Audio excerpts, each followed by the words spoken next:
Those of you who know me know that I'm pretty easygoing most of the time, but I have a mania for punctuality. So I've been sort of on pins and needles. The family is going to finish their final dessert, and then they'll be over a little bit later, so I'm going to start the program right now. And Carmen, I guess when they come in, you get to introduce them. Okay.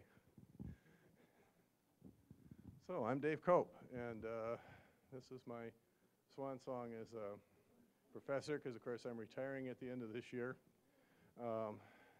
It's also the last act of the Poets Conference. I would love to have had Carmen here in the springtime with the other poets that are going to be in the anthology. But I wasn't able to because she has so many commitments. I'm not going to go through all of her degrees other than to note all her degrees and honors, because she's got a lot. She is, I think, the only graduate of Grand Rapids Community College who has ever gotten a doctoral degree at Oxford University in England. And if you let that sink in for a minute, you're talking about one of the 2 or 3 top universities in the world. She's got 2 books out right now. First one, Crossing the Carpathians, won wonderful honors all across the UK and here in the States too. This book, Bringing the Typewriter, which she's going to be reading from tonight, won the Bakeless Prize for nonfiction. It's an internationally prestigious prize. So she's been reviewed all across Europe and here. So, and hadn't been on a book tour for the last while. It's like being a rock star, I think, at this point. But so she gave a heck of a performance this afternoon, and we've talked about it tonight. She's going to pretty much organize it the way she wants. Without further ado, my old friend Carmen Bugan and former student. Thank you so much, David. Thank you so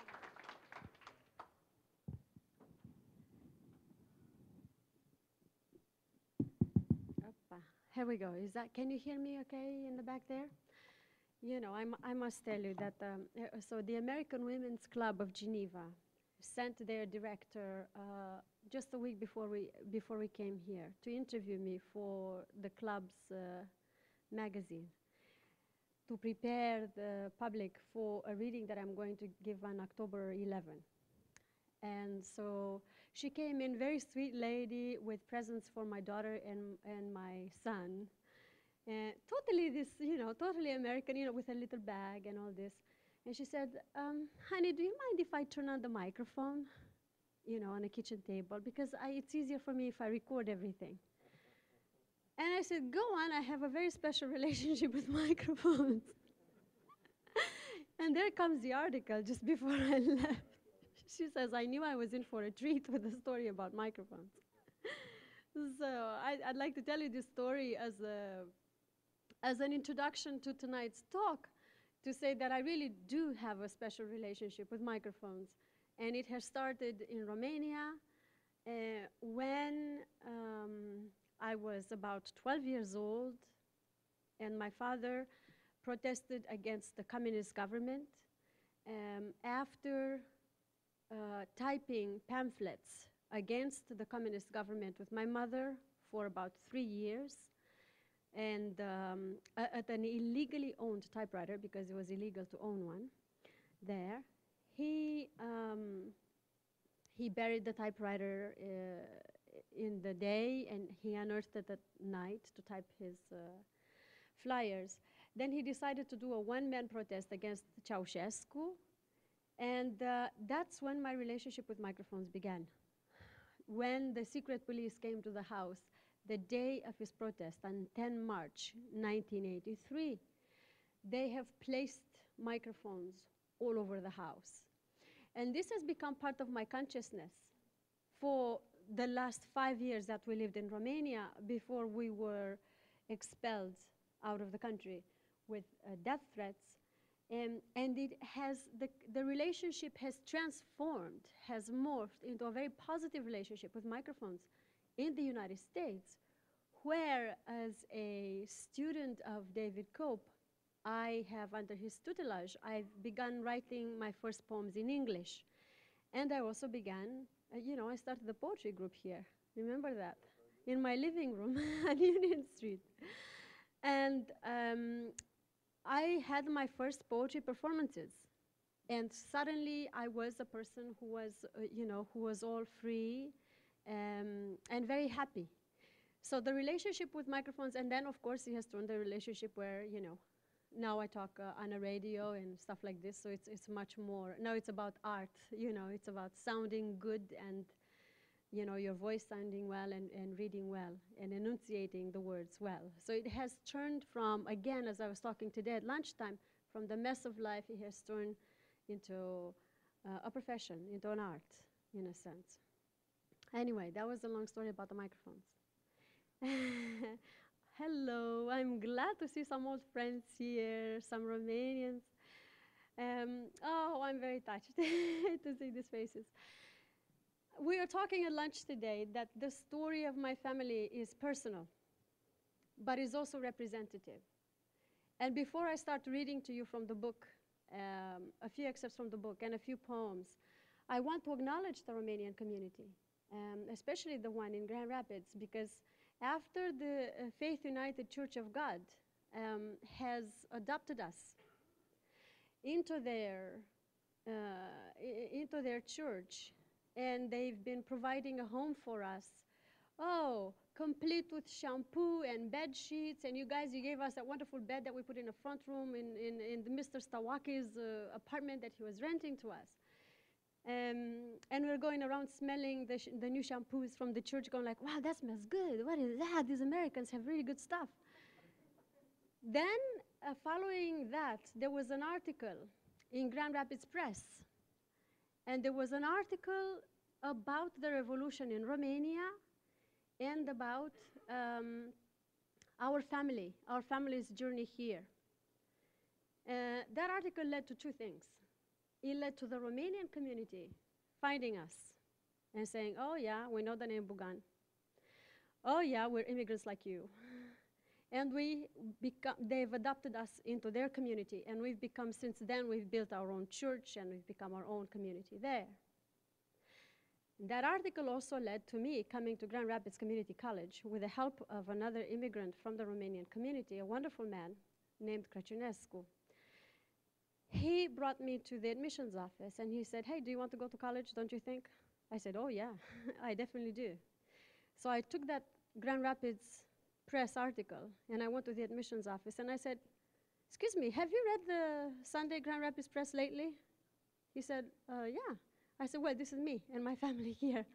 And he said, oh, very nice. And how can I help you? I said, well, I want to be a student here. And that's how my relationship with Grand Rapids Community started, Grand Rapids Community College. So again, David, I want to thank you for nurturing that child, that teenager that came in at the age of 19, and to acknowledge the communities, the Faith United Church of God that helped us, because we were really, with no place to go. And the Romanian community, I want to say just how proud I am, because people always say, who are you, where are you from? And I said, well, I'm from Romania, and there are many of us, and people try very hard, and they work very hard. So this is a story about Romanians who tried to make things better in their country before they were forced to move here for one reason or another. And I hope I'm not making things too political, but just to sort of frame things in the way they are.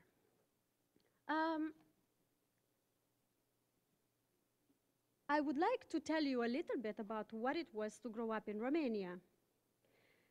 Before I move on and tell you a bit about moving to the United States and the process that led to. And I think I want to center the discussion of tonight on family.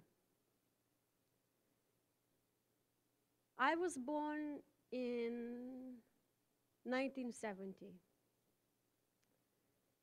Now, in 1969, in a summer, in the village of Drăgănești, there was a little car accident. And the school teacher ran outside her garden to see what happened and to help. And then the person driving behind the car that had the accident stopped to help.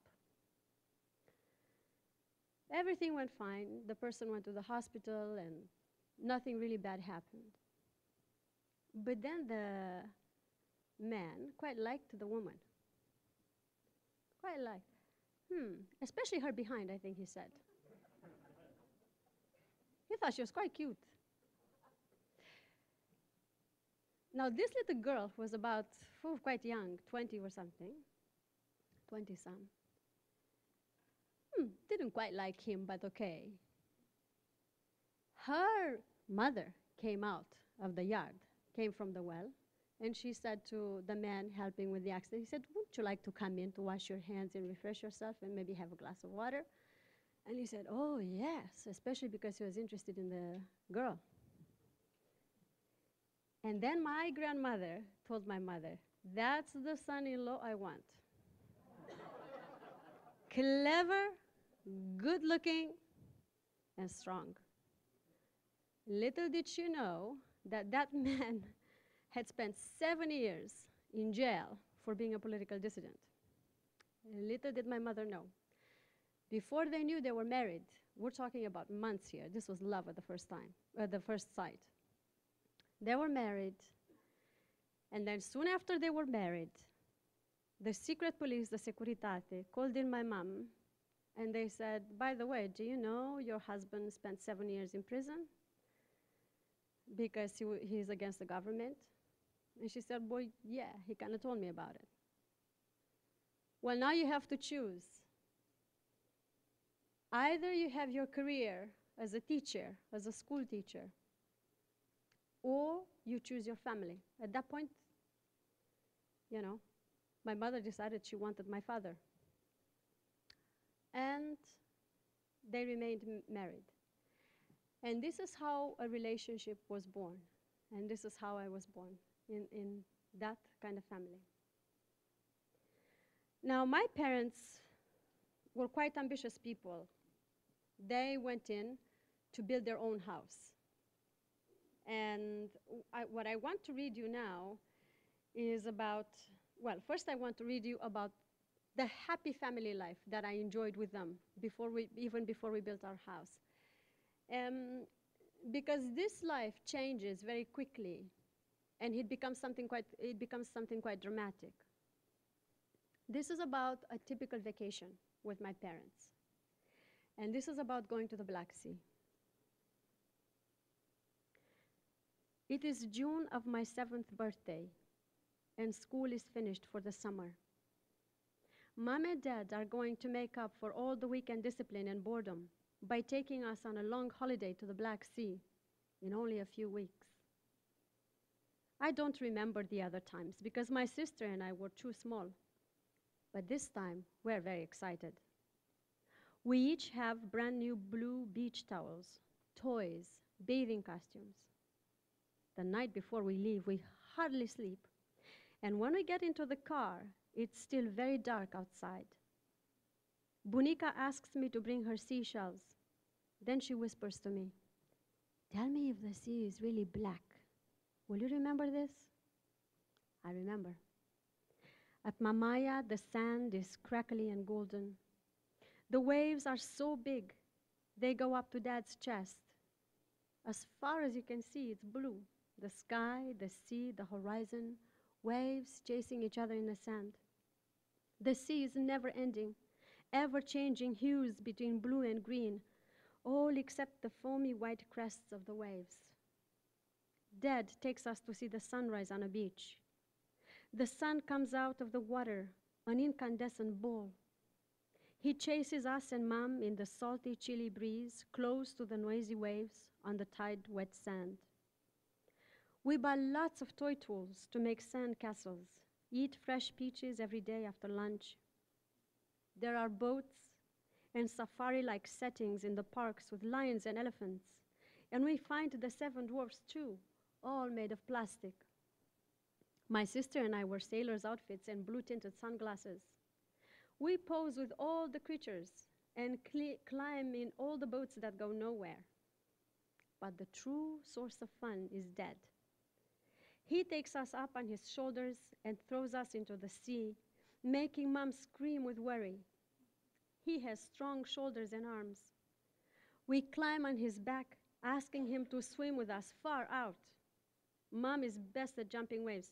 We hold hands while we wait for the wave to lift us up and jump on it at the last minute, so that for a few seconds, our bodies crest with it towards the shore. The sea shows us starfish and fish, which Mom and Dad hunt with forks in the rock crevices. The tides come all the way to the restaurant terrace, making the chairs dance. Our favorite resort is called Vraja Mării, which means the spell of the sea. There is music everywhere. My sister and I are in a happiest dream. In the evenings, when Mom cooks at the small gas stove on the beach, Polish and East German tourists sell black market clothes, tents, and sleeping bags from the back of their cars. We make friends with them mostly in sign language and offer them bunic with stuica before we buy stuff from them. Mom checks her weight on all the scales, complaining that she's getting fatter. But honestly, I think she is beautiful in her red bathing suit. One day, we take a small white sailing boat to Ovid's Island in the middle of a lake on the other side of the sea. Dad and Mom tell us about the poet's exile from Rome and how in the end he made friends with the fishermen, so he wasn't that sad in exile after all. My imagination rushes with the idea that someone had to be away from his homeland forever. I cannot see how it would be possible for me to stay alive without Bunicu, Bunica, Steluța the horse, and all the rooms in their house with their maze of doors, like the priest's house. The story reminds me of the cuckoo bird from Lugoj. The boat swishes over water. The water is shimmering bluish milk. Pearly, my mother says. I am wrapped from the stillness of a lake, the sunset, the wind in a sail. I feel as if I'm going far away in a world suspended between heavens and the earth. On the island, we drink lemonade with straws and eat polenta with roast chicken. Not nearly as good as Bunica's, something I remember to tell her as soon as we're back home. And I bring her a plastic bag crammed with shells, which she smells and arranges in a dish with the sand I give her. The sea is blue, blue, blue Bunica. Only the name is black. And I think that kind of life is the kind of life that I always return to. You know, when my father was in prison, and when my father was powerless, and when my mother was really going through the stresses and the pain of raising us without her husband. These were the kinds of memories that were replenishing my mind. I was always going back to that. And of course, when we came to Michigan, the first thing I did with Diana, who is the pastor from Faith United Church of God, when we celebrated my first paycheck as a housekeeper at a I don't know what it's called, one of the nursing homes on 28th Street or 44th Street. She took me to Grand Haven, to the restaurant on a beach. And the first thing I did, it was the middle of the winter, dead of winter, the lake was frozen. I ran into Lake Michigan. And I was all wet, and she was really worried about me. And I said, oh my God, this has to be my new Black Sea. So I've adopted the Lake Michigan to be my Black Sea straight away. So there is a lot of continuity. Now, my grandmother Angelina, the one who asked me if the Black Sea is black, has been the grandmother who taught me everything I know about being wise. She was a village midwife, so her job was to bring into the world all the children.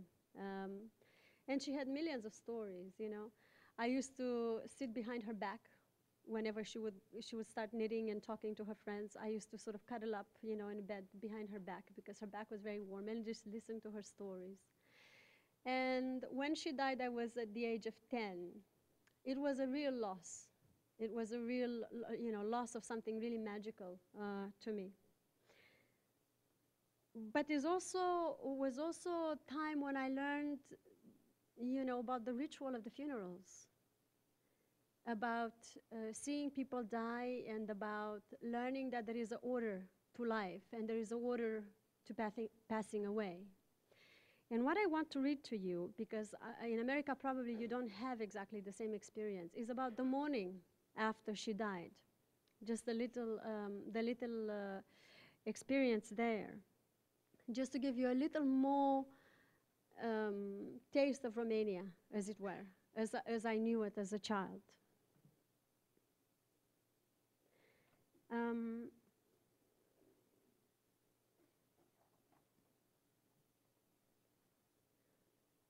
Bunica Angelina is dying. Our family and neighbors crowd in a small kitchen, taking turns standing and sitting at her bedside. Her breath is slowly going from her legs upward. And as they become stiff, the air labors in her middle and upper body. I watch her belly become stiff and her chest heave. I think it takes a long time for the soul to leave the body if you are dying slowly in old age. It is the first time I see anyone die. When Tanti Softica and Mom know it is happening, they take Loredana and me away to the yatak with some neighbors. It is getting late. Tanti Softica and Mom return to Bunica with lit yellow candles.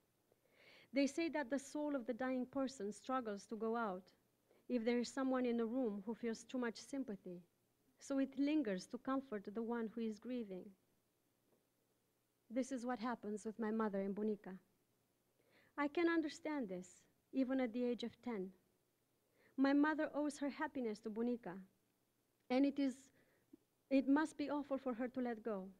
Tanti Softica sends Mom to Loredana and me for the last few minutes, and all I know of this is Mom holding both of us in her arms and crying until the sound of keening rises from the kitchen, where my Bunica breathes out her soul out the window into the night. Keening is a ritual that blends weeping with singing, the sonorous with the throat-squeezed, hiccuped farewell. Mourning is a gentle release of pain through a song about eyes turning into bluebells, bones turning into flutes, and the belly growing into a tree. Maybe this is why in many Romanian stories there is someone playing a flute under a tree, souls speaking to each other. Or maybe death really is nothing but an allegory. It is the lot of the women to keen, so in our village there is a choir of them to walk everyone to the cemetery, their song halting in their throats as they weep and swallow the grief to make it part of themselves. The family women all unbraid their hair and cover it with black scarves. Tanti Softica, Bunica's oldest daughter, has black and silver hair that falls down her back all the way to her hips. I think that poetry is a little like keening too. The best poems pause on a sob in your throat, weeping both for what is beautiful and what is lost to darkness and evil. There is, for example, the legend of the master builder Manole, who began building a church that kept crumbling each night, reducing the day's work to nothing. A spirit told him that a sacrifice was needed, so the first wife with a young child who comes to feed the workmen next day must be buried in the walls of the building, cemented over by her husband. His own wife was the one who came for the next day. With a heavy heart, he buried her in the upper walls of the church, which then stood until it was finished. The story says that for days he heard his wife and child weep inside the wall. Sad for his loss, for the sacrifice the building had asked of him, Manole made a set of wings for himself from planks of wood and flew from the top of the church to his death. The legend is told in poetry, in rhymes, and every time I hear it, it sounds like keening to me. But dying is no more than a transformation, for the legend Miorița, which you all sing and recite from when we are little, speaks of a shepherd seeing himself as a groom when he dies. Nature takes part in a wedding ritual by turning fir trees into candles, stars into candlelights. I am not sure exactly where Bunica's soul goes tonight as breath leaves her, but she has told me so many times about her house of straw and her heaven that I am desperate to believe her. I wake up to find Bunica laid out in a front room in a coffin brimming with flowers. There is a round candle holder making small burning sounds on a stand at the head of the coffin. Thin yellow candles flicker and drip into the sand, sprinkled in a silver vase.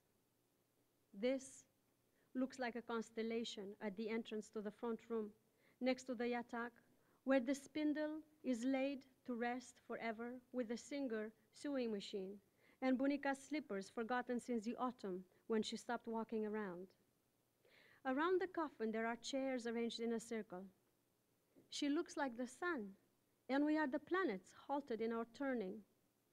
For 3 days and nights, the room fills with people coming, leaving, standing, sitting, suffocating the coffin with fresh flowers on top of wilting flowers.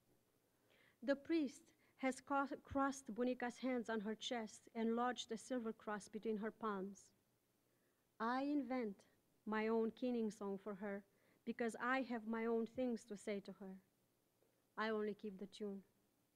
Bunicu replaces the candle stubs, greets people, and sits or stands at her head quietly. I ask as many children as I can to come home with me for the funeral meal. Mom and the women rush to set up extra tables and chairs in a yard where Loredana, our cousin Florin, and I eat with our friends.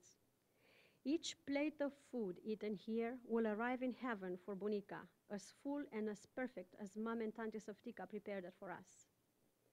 I want to make sure that Bunica has plenty of provisions so she can walk around heaven and store them in her house of straw. In a way, this is a celebration, though there are still white and black ribbons tied to the doors and people bring flowers. The yard is filled with the aroma of continuously cooked meats, rice, polenta, and sweets. And we are all together, the whole big family. I want to observe this tradition. I want to be part of things done in an orderly way. And I mean, I don't think this is something that you actually have here, that because the funerals that I've seen here are quite different, where people stay in a funeral home and there's a different kind of grieving. So even though this is a sort of a sad moment in a book, I wanted to share that with you, just to give you an idea of what it was like when I grew up as a child, and the kind of things that I am quite still attached to emotionally. Now, my parents worked in a grocery store in a small market town, not very far from my grandparents' house. And they were in charge of selling, the food that was coming in on ration cards. And I think I was mentioning this at lunch too.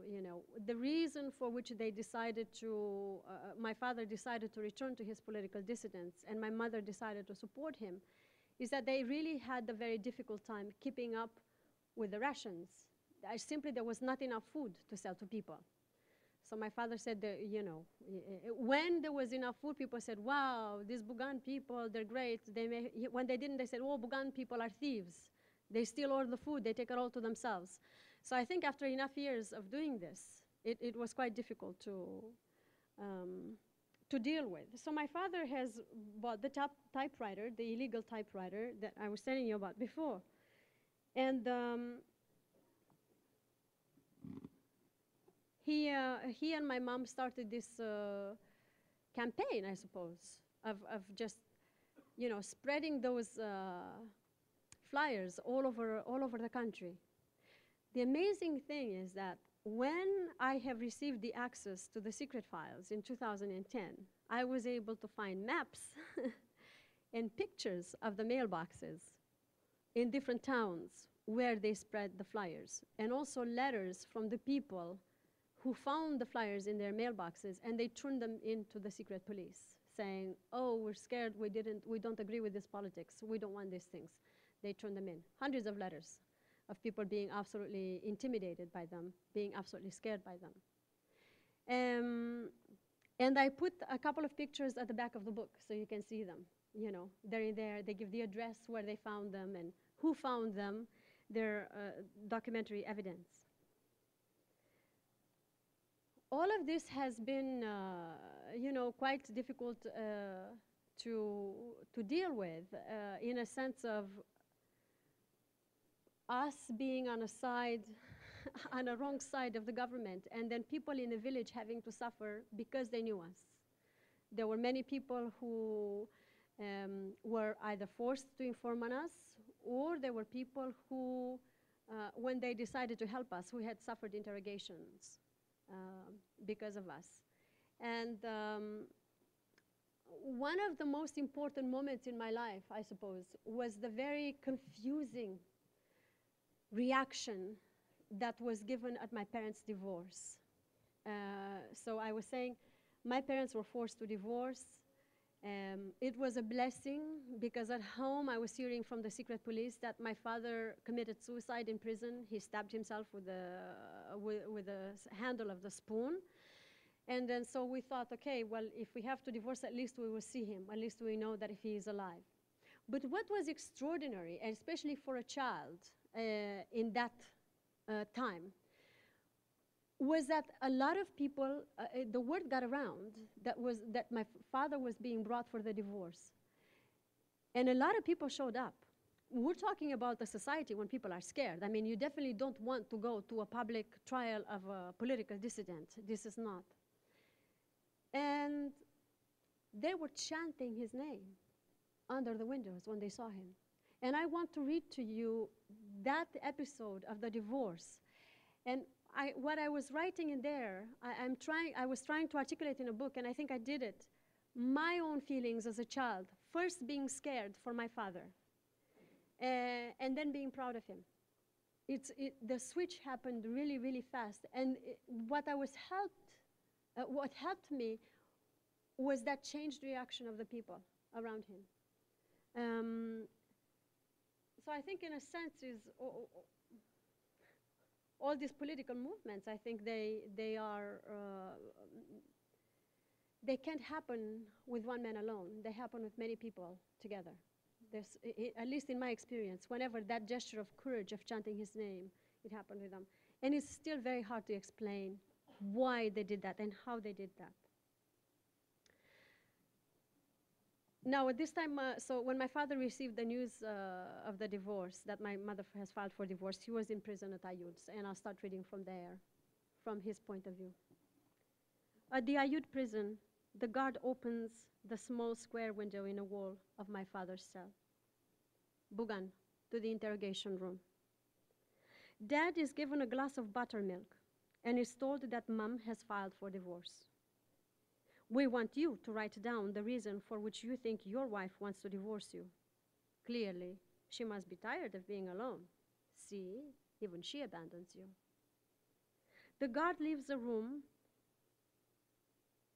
Dad hasn't seen buttermilk in at least 2 years, so he assumes the milk is poisoned. He pours the contents of the glass little by little into the mouth of the small fireplace while the guard is away. There is nothing he can think of, and he writes, "My wife and I were always committed to each other, and I find no reason why she herself will want to divorce me. Jon Bugan." The guard returns to the room. On the table, he places 3 red apples and informs Dad that Mom sent them to him. Dad reads the symbolism. He has 3 children, so Mom must be telling him that now he is losing his children.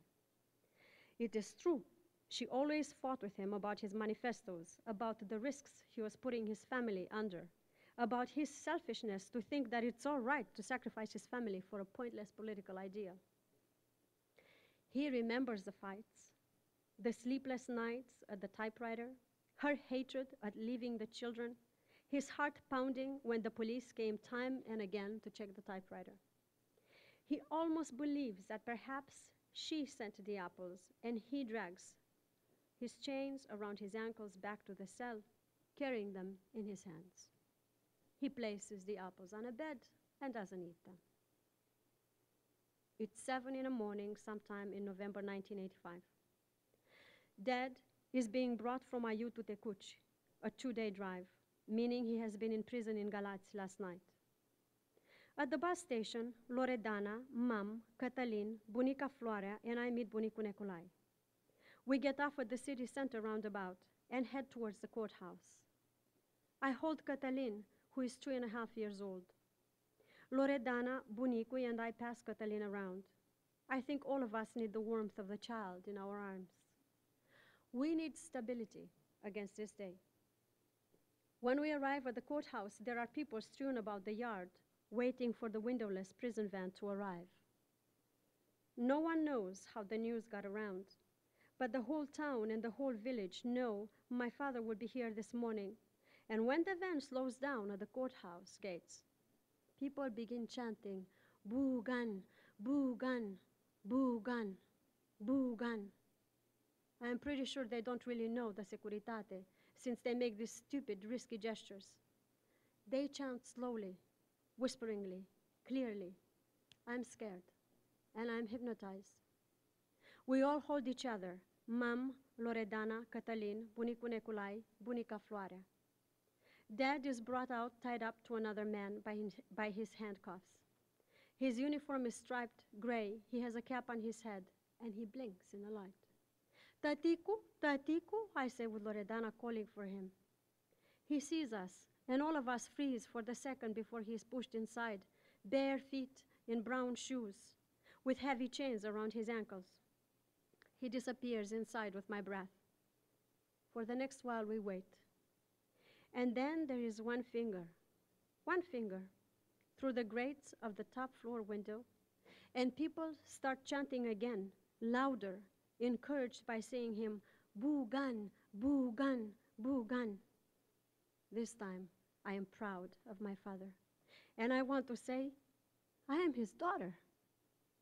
You can ask me about him. No one can do what he did. Mom whispers between her tears, Nelu is alive. Bunica Floarea says, my boy is alive, that's my boy.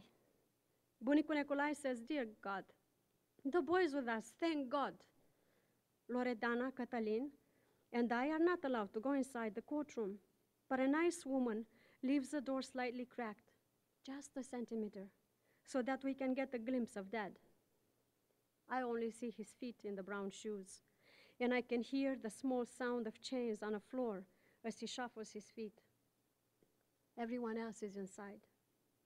It's cold, and the steam from our breaths rises to the ceiling and goes through the crack in the door. At the end of the divorce, I hear Dad stand to ask the judge if he may see his children, please. We freeze in the open door until Mom says, Carmen, wouldn't you like to go to say hello to Dad? I rush to his arms and bury my head in his chest. Time halts and freezes. My homesickness for him becomes so profound that I cling to him as if I am another arm. I can't make space for Loredana and Cătălin, who also stick to Dad like orange skins before you peel them from the fruit. I want to cover Dad up, to make him invisible, and take him home. Good God, take my daddy home. The judge weeps and leaves the room. It takes 2 policemen to unstick my sister and my brother and me from my dad's body, limb by limb, cheek by tear-soaked cheek, finger by clutched finger. By the time Mom and my grandparents go, I am already numb with pain and new longing for Dad's arms. Then it's only cold air in the street. I see no one. I hear nothing. I walk along, and I walk along, and I keep on walking. I don't know how I arrive home and where everyone is, but when I come to the grape tunnel, they are all saying that they don't remember how they arrived home either. And more importantly, who held to Cătălin, who is also miraculously home. Mom begins cleaning the kitchen windows. She hands me the newspapers. You clean this porch window. I breathe on a window. I write on my breath, Dad. I breathe again on a window. And I write the first line about the divorce, which was an oath of love. Mom sees me. Here's pencil and paper. I write the poem, and one by one, we read it, not aloud.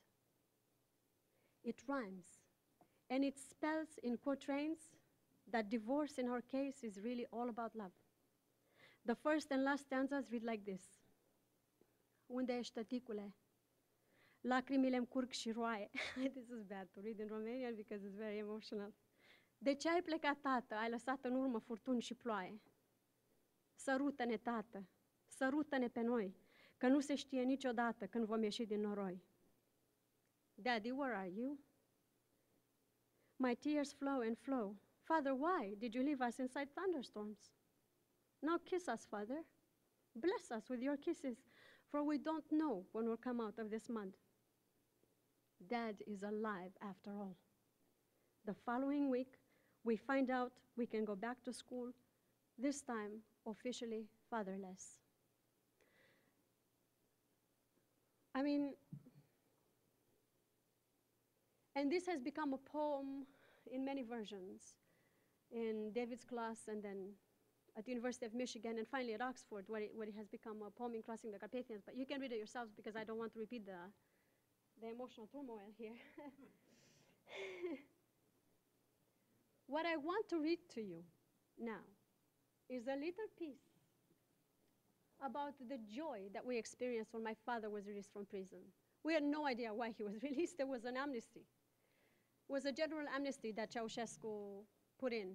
And he said that everyone condemned for 10 or more years of prison has to be freed.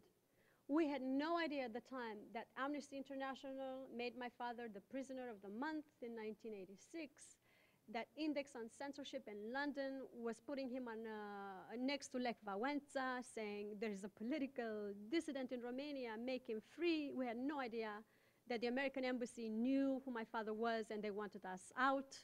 None of this. We are completely isolated. But here we go, my father is home. And this is, again, I want to read it to you because it's the experience of joy in a moment when you can't even talk because of the microphones. Our hallway is filled with boots and shoes of all sizes. The hangers groan with winter clothes. Tanti Softica arrived around 11 in the morning with a hen and fresh eggs in a wicker basket. This morning, she wears her scarf with pink roses, the pistils sewn with tiny gold threads. Her usual worried look is suppressed, and when I kiss her cheeks, she smells like the fresh wind outside. Bunicu, blue eyes moist, walnut oil in his hair, and his black church suit freshly dusted, still smelling of incense, carries a few bottles of red wine that cling against each other in a stained canvas bag. Titi and Ionica, Fanel, Costel, and Nutza, Florin, Tanti Softica's son and their families have brought red carnations, feta cheese, sour cream, and upside-down cheese pies. Tanti Balasha and Uncle Dan came with freshly made meatballs and stuffed vine leaves, still warm in deep bowls. All the women are crowded in the summer kitchen preparing lunch. The men are divided between splitting wood to keep the fire in a winter kitchen going for baking bread and drinking the first glasses of wine. Loredana is away at school, but we called this morning and we're expecting her to come with the first train. Catalina and I just walk around listening into various conversations and trying to calm Bunica Floarea, who is so excited that she wants to tell everyone how much pain and suffering her darling son has caused her, and how from now on she is going to make sure to beat him up and keep him close to her skirts like a good mother does. As much as the occasion is Dad's return home, everyone congratulates Mom. See, now you have your husband back, so there should be no more worries about you, says Tanti Balasha, who truly has been a wise and patient older sister to Mom in Dad's absence.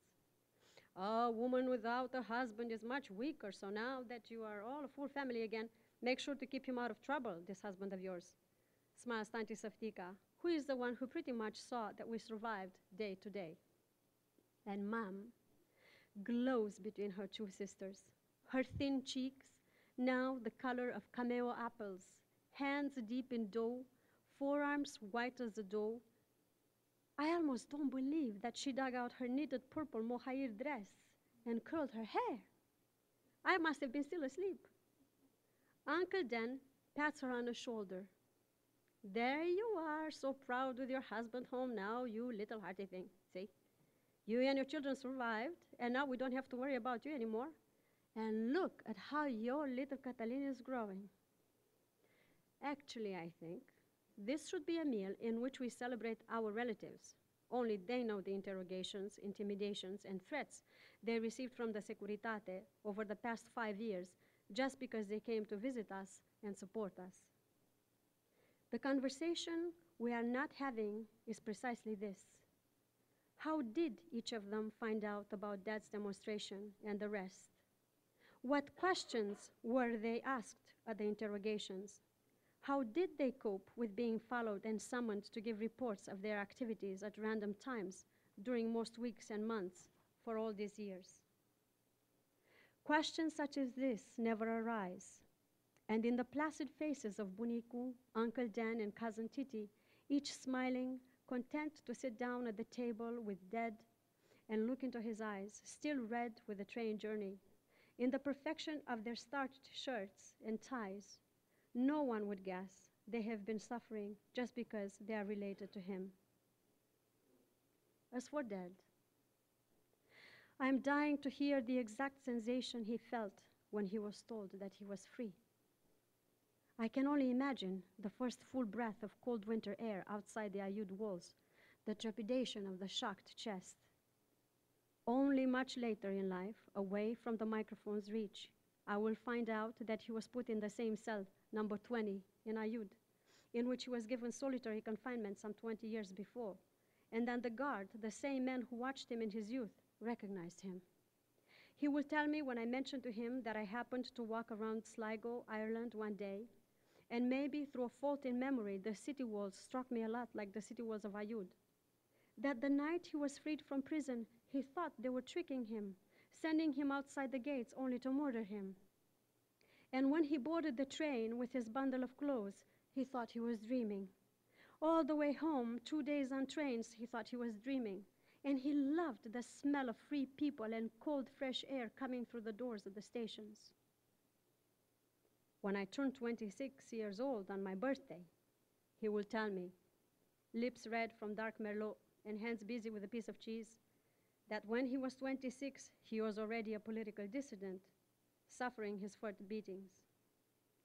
Oh, Carmen Uzzo, they turned me into a sandbag, handcuffed and blindfolded me, took me through a labyrinth of corridors in a musty-smelling basement, and they passed me from one to another, their feet kicking me and their fists hitting me to smash my cheeks. But I fought so that words can be free, to be uttered and heard. Never mind what I will feel like hearing this story. So here you go. He's home and we're celebrating. And a lot of questions are going in my mind. There were a lot of questions and a lot of reproaches that I have for him as well. I said, why did you leave me? Did you feel sorry for leaving me? And, he said, a sacrifice needed to be made. A family had to be sacrificed for a country. And we were talking about this actually yesterday in a car, He said, it's as simple as that. Was a sacrifice that had to be made. It was all. But then when he came home, he came with more trouble than when he left, because he was put under house arrest, and then we all put under house arrest, and life became really impossible, so we had to leave Romania. And I want to end tonight's reading with a poem, maybe. With a poem, I'm not sure if I want to read a poem about leaving Romania. Yeah, a poem about leaving Romania. Because again, it focuses on rituals and family. This is called On a Side of Forgetting, and I read you so much about Bunica Angelina, about the funeral of my grandmother, and I told you so much about her, that this poem is also dedicated to her. We stood in the main doorway, according to the custom of important days, usually marked by the village priest with holy water dripping from dry basil, but now recorded in a slow turn of hinges. Come back, you said. I will, I said. You stored the coffers with my dowry, and we walked to the station before dawn. The moon whitened the crossing of dirt roads, spread like open palms. After I learned the new language and abandoned the old one, I practiced pronouncing new words and felt new in their newness. When leaves turned their backs in storms, I sat imagining that I was a child by the sea, whistling through a flute made of cornstalk. Once I saw you in the crisscross of afternoon sunlight, lighting a candle under stained glass, a heart beating on the ribs of a city you will never see. The church orchestra practiced for evensong, and something in me, like the breath released from the throat of the flute, escaped. I mattered to no one there. This morning I awoke to the sound of birds inside the yellow of gorse bushes. The hands of hills are in the sea. Tory Island is a boat without sails. You whispered to me from hawthorns and hazels, the earth will remember you. Your wooden cross appears to me through the rain washing the cemetery. I want to walk around your grave 3 times, light incense and a candle inside the rusted, bottomless bucket lodged in the earth next to your head. So for me now, the rituals, which I learned in Romania, they happen in poetry. I write poems about them. It's as if I'm doing those rituals. It's like it's creating a new home in language. I suppose this is, you know, my experience, my legacy. And I'd like to close with acknowledging my parents, in fact. David was going to do this. They are in the back of the room and I'm going to ask them to stand up. Mămica, tăticu, ridicați-vă în picioare, te rog frumos. These are the heroes of my story.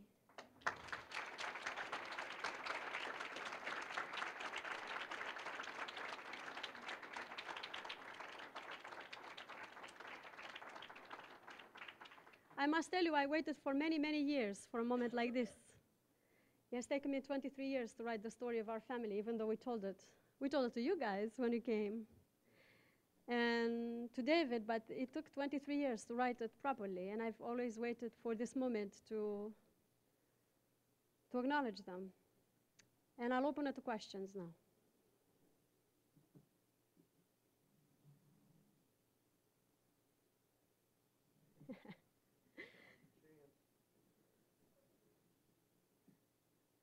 Yes. Yeah.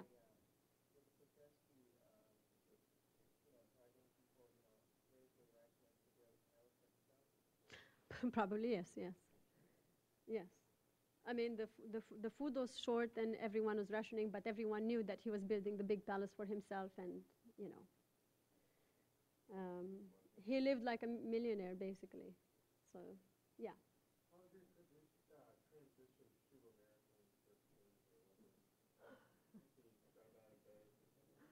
Oh, yes, I'll tell you about that.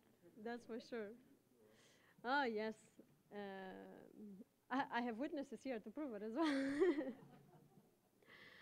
I mean, we were in a cultural shock from seeing so many colors that we've never seen.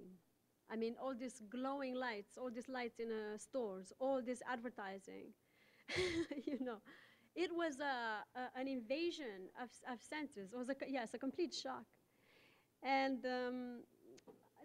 the abundance, it seemed, well, like my father said when we first walked into a Meyer, I'm repeating the story from today, when the people from the church took us to a Meyer's shop. And, you know, the double doors just kind of slid open like this, all by themselves, you know, miraculously. And there was a row of apples. And my father said, oh, my God, the Americans brought all the apples just because we're here. I mean, in Romania, you will never find a store that big. I've never seen one. And you never see so many apples in the store. I mean, there were, you know, and then the red ones next to them and the yellow ones next to them. The abundance was quite a shock. And then there was also the fact that, I mean, when we were sent with the death threats. They said, if you talk about what happened to you back there, you know, when you get to the United States, we'll kill you. And there was very serious.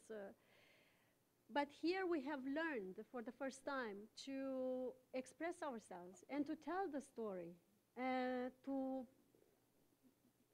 you know, I mean, there was a freedom first to talk. And what was extraordinary for me is that in Romania, because of the microphones, we developed these personalities where we were speaking for the microphones. You were always speaking because you were registered. Do you have proof of this? My mother just received her files from the secret police because they've been made public just now.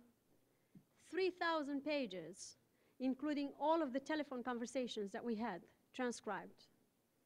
So we are a family who we couldn't tell the difference whether we're saying something because we wanted to say it, because we felt it, or because we said it because it was safe to say it, so the microphones can hear it. You know what I mean? It was what we displayed for our protection. And here was the first time when we could form our personalities. I mean, I formed my personalities under interrogation.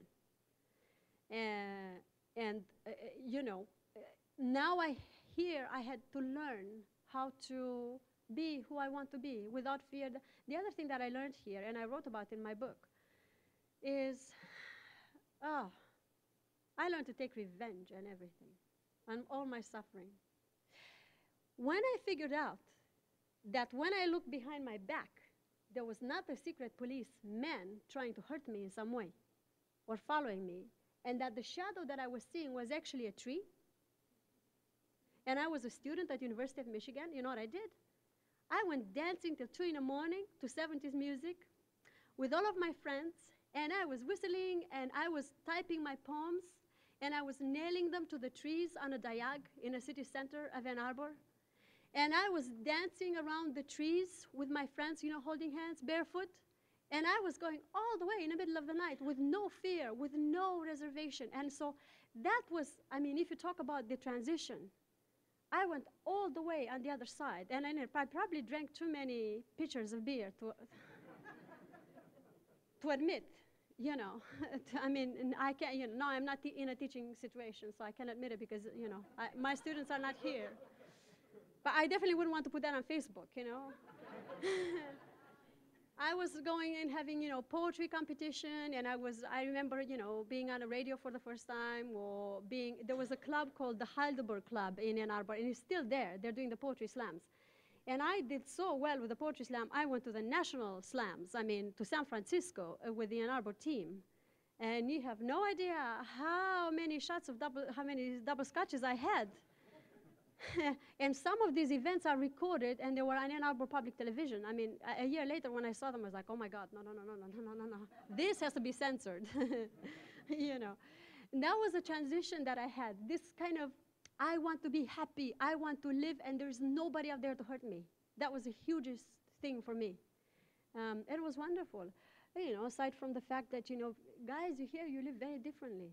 You know, there's a nuclear family, people are very mobile, they go from one place to another, there's a midlife crisis. We never heard of midlife crisis, I mean, in Romania. Have you heard of a midlife crisis in Romania? Never heard of it, you know. Everything is different here, but it's wonderful. It's very freeing, and people are very open. It was the first time in my life when I learned the difference between saying yes and no when I want something. I remember with people of the Church of God, you invited us to your houses, and then you said, would you like something to drink or to eat? And we said, you know, in Romania, you always say no. Because either out of consideration that people might not have to give you, or just to be polite. I mean, it's embarrassing to say, yeah, sure, give me a meal. You know, we say, no, I'm not hungry. Honestly, I'm not hungry, even though you're starving. I mean, your stomach is going, brrr, and you go like, I'd love to eat something. You say no. And here we learned the difference. When people said, if I say I want a drink or I want a sandwich, that means I want it. If I say I don't want it, that means honestly don't impose it on me because you're stuffing me and I don't want it. And we learned that difference. That was a huge, you know, hospitality was a very huge difference in that. And all of these sort of anthropological anecdotes, I mean, it's all fantastic experience for us. I could go on, you know, for 3 days. I mean, I was telling today about going to, my father and I, one of our favorite things was to go around the banks, you know, the drive-through banks, you know, just to see the plastic thing going, to check our accounts on all the banks, you know, to say, well, you know, there are money in the walls in America, you can take them out, you press a few buttons and take them out. You know, the drive-through was the same. Well, a cultural shock, I'll tell you. Shall I tell them the story of the Burger King? I mean, I might as well tell it. So, I think I was a student here. No, before I was a student here. So I worked as a housekeeper in a nursing home. And I lost a lot of weight because I kept vomiting. So in the end, I didn't do very well with the chemicals and with all the cleaning I did. And in the end, the manager said, please go away. I'll give you a good letter of reference. You don't speak English. I mean, he was calling me to the room, and I was going to the wrong room. I was using the floor detergent to wash the mirrors. And there was the pastor, Diana. She was going crazy, trying to explain to me, no, don't do this, you know? And so I got my second job after I learned a bit of English. And I went to work at Burger King, Plainfield Burger King. It's got to be like a landmark, you know, in there, in my life, you know. I should put a little note, not a little plaque in there. And I did well. I took home the maps and I started learning, and I learned very well how to make, you know, the difference between a hamburger and a cheeseburger and a Whopper and a bacon Whopper and a double cheese and and I graduated to be put in a drive-thru. Wow. And the 15-year-olds taught me what to say. So here comes my first car. I have the headphones on. I'm so proud of myself. I mean, you must understand, I've come from Romania, from what I just read you. And here I am in a country of reaches where I can just give people through the walls. And I wear headphones. Headphones. Me, talking to people outside the room. Ha ha. Hi. So I said to them, you know, very excited. Hi. Welcome to Plainfield Burger King. What the hell do you want?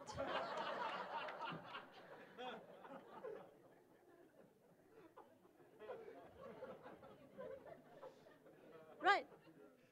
That was the reaction in a car. And they said, are you Polish? I said, no, I'm from Romania. What the hell do you want? So the manager had to feel sorry for me because, I mean, there was a commotion. People were laughing behind me in a store. Those that are waiting in line behind me, you know, because the drive-thru was not, you could hear it. And there were people laughing, those that were making hamburgers, and people in the drive-thru, and nobody moved. I mean, no, there was nobody moved. Everybody was like, who's that, you know? And so they felt sorry for me, and they took me away. And so that was, they said, no, you don't work anymore in a drive-thru, honey. You know, you go back there. That was my journey, you know, talking about, you know, this cultural shock. Yeah, please. Oh. Wonderful. Is that maybe there's a culture in there. Maybe it's you know, I like to tell this story to all my students in composition courses and in creative writing. And I've been telling it to my students here, when I taught here, when I taught at Oxford, when I taught at the University of Freiburg, more Sicily in Switzerland. Whenever we talk about language problems, I always tell them this story, and I always say this, you know, if I made it, you can do it better. Yeah, lots of questions there. Yes, in the back there.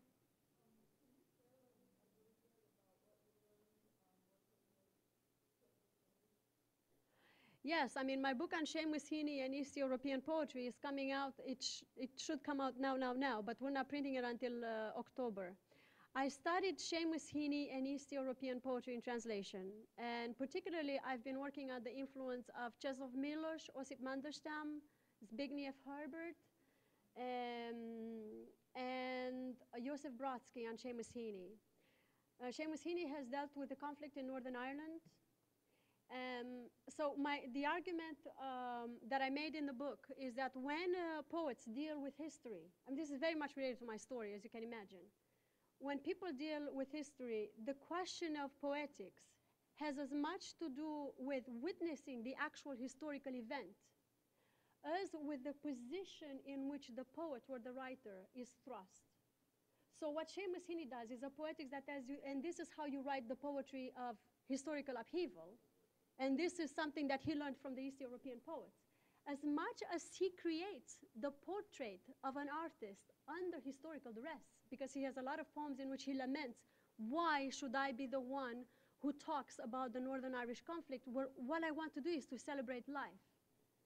Do you know? He refuses to be, and the reason he says that is because many people, because he's very famous and he was quite good from the beginning, he became the Catholic poet in Northern Ireland to speak, to represent the Catholic consciousness and the grievances that the Catholics had against the English people. So what I've learned from his poetry is actually what he learned from East European poets, stuff that I already knew. I think I just tied the threads that were there. But the portrait that Seamus Heaney creates of an artist under historical duress, I think is his biggest contribution to literature, especially in these contemporary times. Because, for example, the poets as heroes, the image of Mandelstam and Milosz of poet as heroes is quite different from the position in which he is as a poet, as a representative, as someone who, you know, who has to balance in his work it's the Horatian poetics. He has to balance the delighting part of the poem with the instructive part of the poem. And so he achieves this balance with the example of the East European poets. And I mean, in a sense, this is what I was talking at lunch today as well. You know, the Horatian poetics, without saying that it was that, you know, when I was saying, you know, that also in my work, you know, is the attempt to delight people, you know, to give you a book that you can read it and you can enjoy. You could laugh as well as you cry. You could get a full life of a full person, but also instructive, because, you know, you will learn, you know, what happened in a society like Romania, in a totalitarian society, and what our story is. How come that we've come to the United States? So I hope that answers a little bit of your question. My book is coming out quite soon, though. Yeah. You spoke of when your father was going into the courthouse that people chanted, you know, his name. After he was taken away and for that time after, how did people interact with you in Romania? How did they in your village? And how did they interact with you? How did they approach you? Did they get away from you? You mean after divorce or his arrest, or all throughout? All throughout. Well, it was a question of, on the one hand, people, you know, you always had the old ladies. I mean, you're talking about 80-year-old ladies, vociferous old ladies, feeling quite sorry for us, who are not afraid to criticize what was happening to us. We had the sympathy of those people who are not quite, but then you had a lot of people quite scared. And I'll give you an anecdote, a story about this. When I went in 2010 to check the archives of my family, of my father, the ones that I put at the back of the book, excerpts from. My husband and I were walking on our little dirt street, which is behind the church. And out on the first house that goes to our street, there was a couple, you know, painting their fence. Their son was in Italy, so we're chit-chatting about that. And I said, well, I'm the Bugan daughter. He said, oh, I know who you are. I said, well, how do you know me? Because it's 23 years since I left and I was a kid. I mean, how did you? Oh, he said, I know you. I know your face. We can't forget you. He said, do you know how much I suffered because of your father? Just because we're neighbors on this street, they thought I had contacts with American spies, and they made my life miserable at work. And you could see the hate on this person's face after 20-some years. And there was my husband going like, whoa, he knows. I mean, he definitely remembers you. It was one of those stories. And he was trying to explain, now my husband doesn't speak Romanian, he speaks Italian, but he was trying to explain to my husband in Romanian what the Securitate has done to them just for being our neighbors. So we had people behaving in the entire spectrum of human behavior and decency. I mean, this is all I can say. You know, there were people who stood by us no matter what happened to them, and there were people who have dossiers because of us, for sure. There was my literature teacher who pretended that she, I mean, and I should have read to you tonight the excerpt. She was pretending at school that she was taking me from my classroom. She would burst into my class. And she would say, Bugan, quickly come to the teacher's room. You know, you're punished for something, because I was always punished for some reason. And she would feed me sandwiches when I was starved by the secret police. And, you know, and she is the reason for which I love literature. I mean, I could never, I mean, I was very blessed in my teachers. I was saying this actually in an interview at WCBN in Ann Arbor, saying, you and Ken, and, you know, you know, and it all started with that teacher, you know, who saved my life. And then there were people who were absolutely scared. There were people who wouldn't look at us. They would see us and they would cross the street. And again, at lunch, I was sharing another anecdote about the English teacher who saw me being kept home for interrogations and didn't have the courage to say to me anything. And then he apologized to me in 2010, 23 years later. He said, my conscience has been heavy for all these years because I didn't have the courage to say to you that your father is a good man. So you see, it was a small village, so everyone was implicated, in a sense. I mean, the village policeman at one time, I remember just before we left, he went to my dad, he said, you know, I used to have a little bit of a belly. Look how skinny I am. When the hell are you getting out of this country? Because I'm tired of you. You know, even they were complaining to us. I mean, you know, because they had all these secret police that moved in with them, and was, you know, it was their responsibility that my parents escaped and did all of this, that they were not vigilant enough. So, yeah. Yes, please. 1989.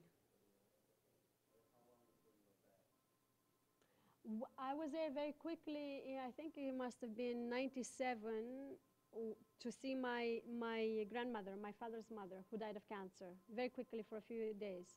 And then properly I returned for the first time in July 2010. I think I was there for 2 weeks or 3 weeks. We stayed there to see the files, and then I visited around. You had another thing too, Carmen. I can remember when you were at Michigan, I would come down to visit when you were working on cancer duty. Yeah. And you and your family were translating the instructions on medicine bottles to send people over there. So even when you're not there, you're still connected. Yeah, we sent a lot of vitamins and a lot of, we sent to my village school, we sent boxes and boxes of colored pencils and pens and vitamins with all the translated things, and paracetamol, Tylenols, and all of this kind of stuff. And then my parents have returned, the house that we built with our hands was confiscated from us. And then after the revolution, the government restored the house to my parents, and then my parents donated it to the village church. And it has gone through, it's a parochial house now. Unfortunately, when I went there in 2010, the current priest was not home. So I couldn't go into the garden, and I couldn't go to visit the house, and so we just took pictures from outside. But yeah, I mean, and my parents have been very connected to Romania. I haven't been, but they have been, and they are very connected. Yes, please.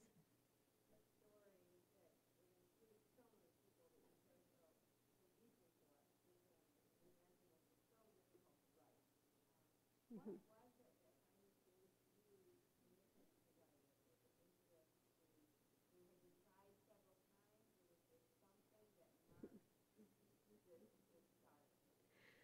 Well, I mean, it started, I mean, as David was telling, it started in conversations very, very long time ago. And then there was another professor at the University of Michigan. I did my honors thesis with him, and he said, you must write it. And many people have been telling me all throughout that I have to write this story.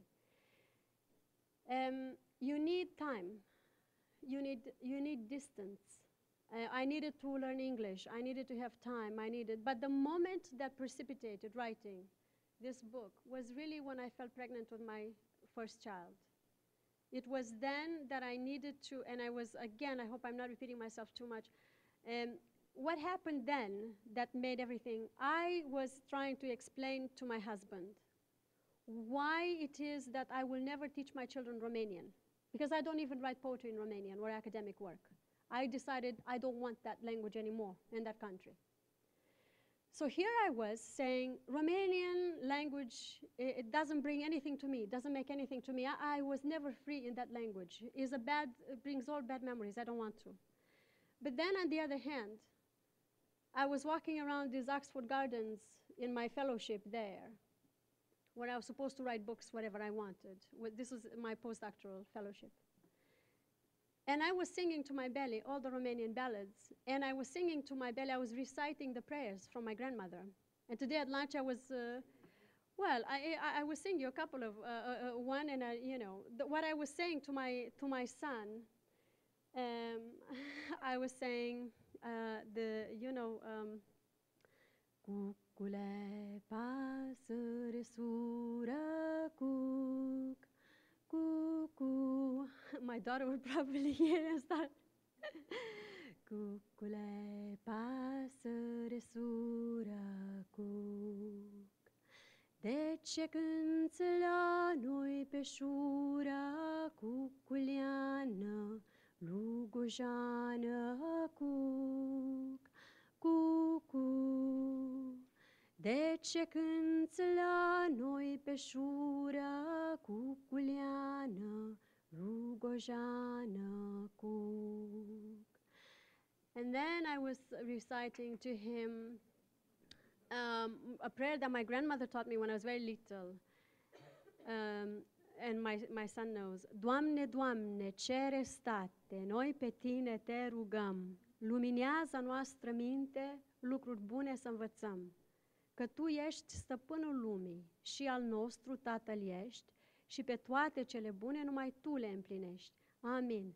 And so, here I am saying Romanian language and Romania is something that I want to leave behind me. And existentially and creatively and from a point of view of, however you want to put it, I want to go away from that. I don't even want to, and then on the other hand, everything that is beautiful and sacred goes back to Romania. And I think it just really shows the exile, the part that, you want to forget at the same time as you are what you are. And so that complication there occasioned the writing of the book. And then, of course, I had to make choices of who is going to be talking in the book, what voice and what tone do I want to have in a book. Do I want to write a history book? Do I want to write a biography of my parents? Do I want to write an autobiography? Or do I want to just let my poetry come out and just let myself go, be a poet and just write a memoir? Write everything that was important to me and everything that has marked me in my life and put it there in those episodes, in those vignettes that you find in a book. Stringing it into a chronological narrative. So that's what it was. It was really having a child does this to you. When you have a child, you have to explain yourself. It's as simple as that, So, yeah.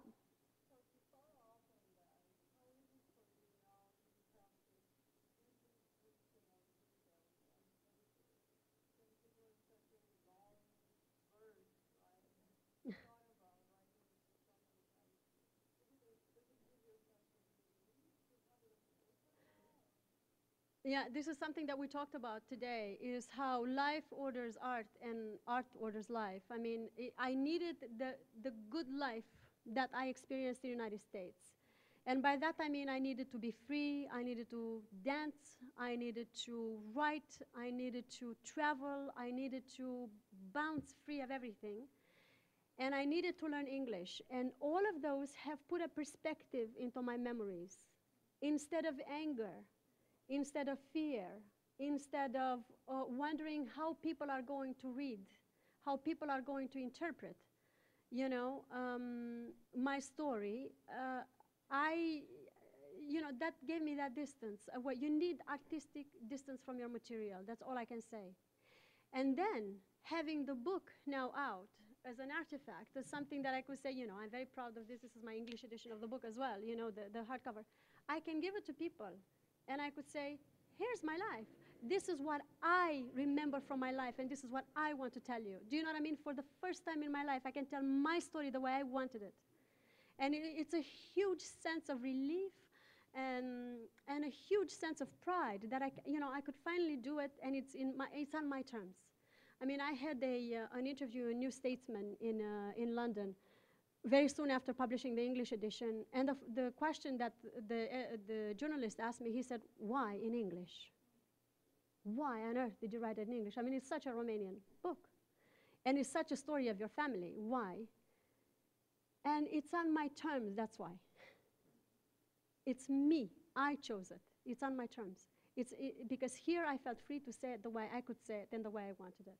And in any case, because I left Romania when I was 19, right? And I don't have a university education in Romanian, and my language skills as far as literary work go are lagging behind. I mean, I speak Romanian fine and I can read anything you want in Romanian, but writing is a different thing. So this becomes, my language. It's an attitude to language, really, more than anything else. Yes, please.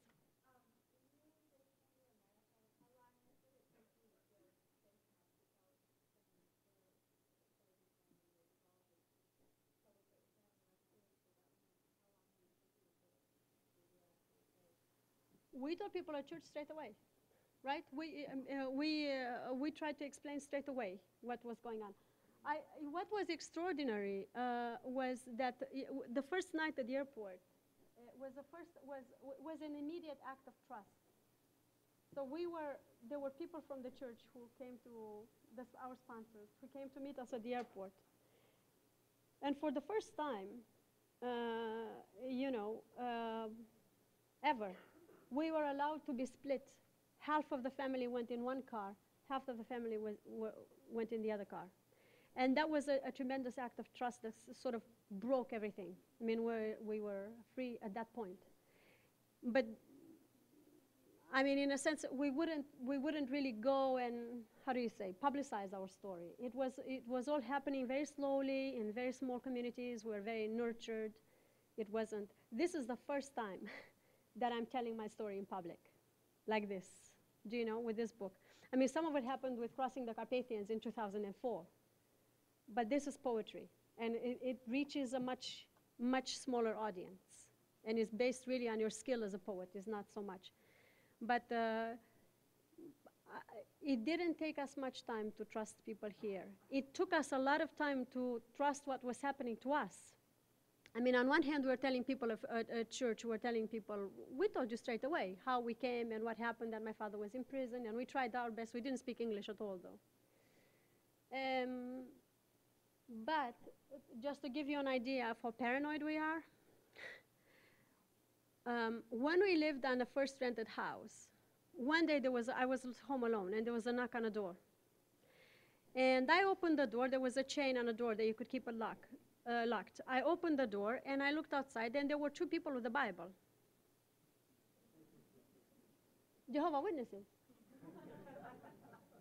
They came, and they wanted to talk to me about God. Well, I closed the door, and I locked it. Straight away, I was convinced they were coming to kill me because we knew the secrets.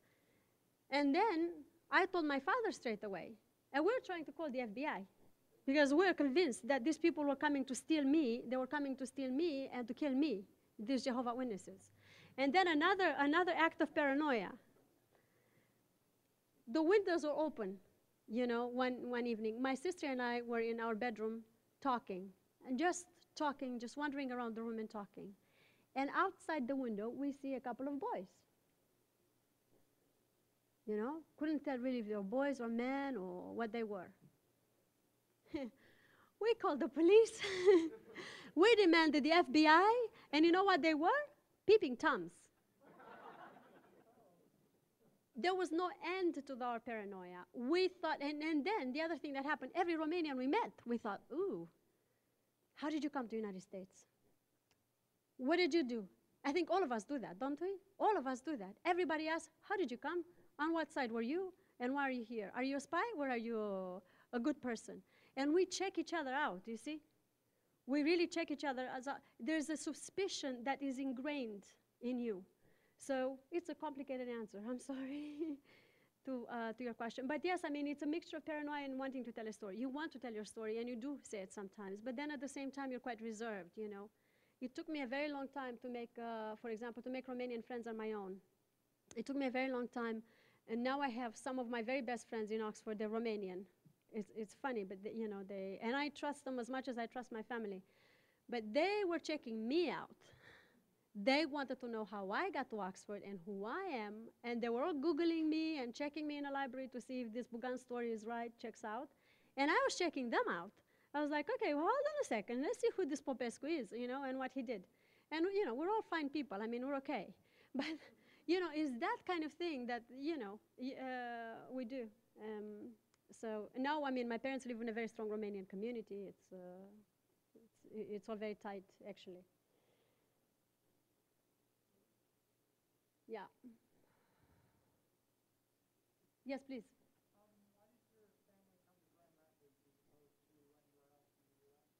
Oh, it's been 23 years and we're trying to figure that out tonight. I have here a group of people from the church that sponsored us. And we are just talking before the reading, how did they find out about us? We just got a note from the embassy that we were wanted in Grand Rapids, Michigan. So we looked on a map and we came here. No questions asked. And they said they heard that there's a family that needs help, but they don't know who they heard it from. Somebody in a church told them that. They don't know exactly. There was not a particular, I think you said there may be Catholic Human Services or something like that that offered to help them. But we haven't made that link yet. From the American Embassy to Faith United Church of God, it's not quite made yet. So that's how we came. Yes, please. No, my father doesn't have the typewriter. He's got many computers. He's got a lot of laptops. No, he doesn't. You saw in a book there, the first page. I was so delighted about this. When you open the book, you will find the buried typewriter, how the secret police found it buried in the ground. It's in an olive oil container, and here's how they unearthed it. And this is as a result of, him giving them directions to it, and also my interrogations, but I didn't say what it was. I was there when they found it. So no, we don't have it, unfortunately. I think that would be very cool to have it, actually. She was named Erika. It was an East German typewriter. Yes, please. Am I going to keep writing about my life? I'll come back to you in a second. Yes. So my next project is, now I have the dossiers of my father about his previous 7 years in prison for trying to escape from Romania and for protesting against the communist government then. My hope is to use, because I have the maps, I even have the pictures of the backpack with his binoculars and the antibiotics that he took on a trip when he tried to escape by himself. He went from Romania through Bulgaria, slept in haystacks and coal piles with a friend of his. They went all the way to the Iron Curtain. And they found out that the Iron Curtain has 2 layers, not one. They jumped the first one. They were showered with bullets and sent back to the Romanian jails for trying to escape from the side of the Iron Curtain where they were. And so what I want to do is to trace the journey using the maps, using all the archival research, make my own journey, and have flashbacks and flash forwards about, it's going to be a book about living on both sides of the Iron Curtain. So I'll use the files from my mom as well, about what it means to live on one side of the Iron Curtain, what it means to live on the other side of the Iron Curtain. And I'm trying to convince my father very, very much to come with me on that journey. Hopefully we'll do like a 2-week vacation when we could just talk and he could just walk me through what he did. Because, I mean, the dossier of that escape is a movie. I mean, it's definitely a movie. It's fascinating. And so I'm dying to see that. But it's going to be a book which I hope to be deep about living in that divide and having lived on both sides of the curtain, because I think would be quite informative for people. Oh, and the poems as well, yeah. In fact, yeah, I have a second book of poems now. It's called The House of Straw, and I'm hoping to find a publisher very soon for that because it's finished. So that would be my next book, The House of Straw. Yeah, there was a question here, yes.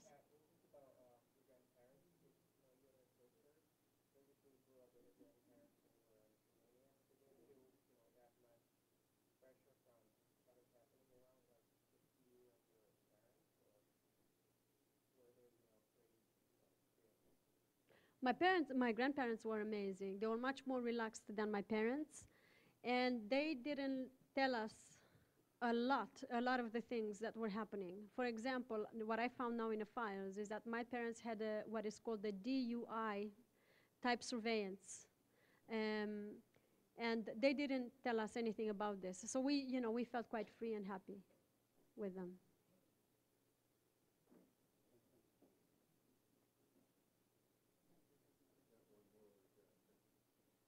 Anything, any other questions? I don't want to miss any.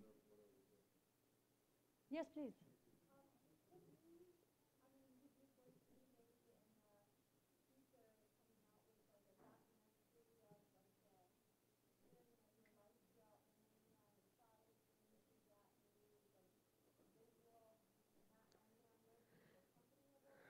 Well, I have an agent in London who is looking into making the book a movie. So, but I can't say that there are promises anywhere. We don't have anything else. But if it would be, the book would be made into a movie. It would be a documentary, and it would probably expand quite a bit because now I have the files, something that I didn't have when I wrote the books.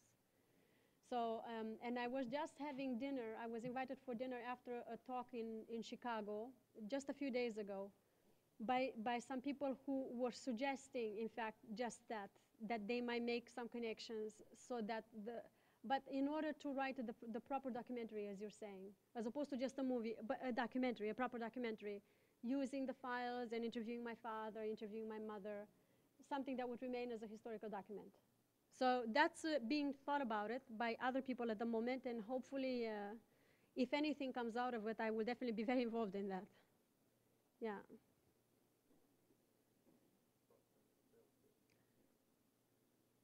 I think I'm all done here. Yeah, thank you very much for coming. I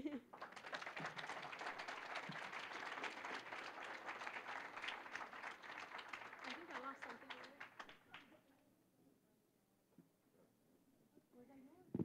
I don't know, probably. Yeah, okay, good. Okay, so, astounds me because when I first had Carmen as a student way back in '91, I thought to myself, if she doesn't blow up and give herself a heart attack by the time she's 30, she'll be world famous. Probably the hardest working, most energetic person I've ever met in my life, and she still is the same way. It astounds me. Her book, Burying the Typewriter, is on sale here tonight for those who are interested. $16, I think you can pay by cash, check, or credit card. So, and of course, Carmen will be here if you want to meet her too. So, thanks for coming. I really appreciate it. And of course, Carmen does too.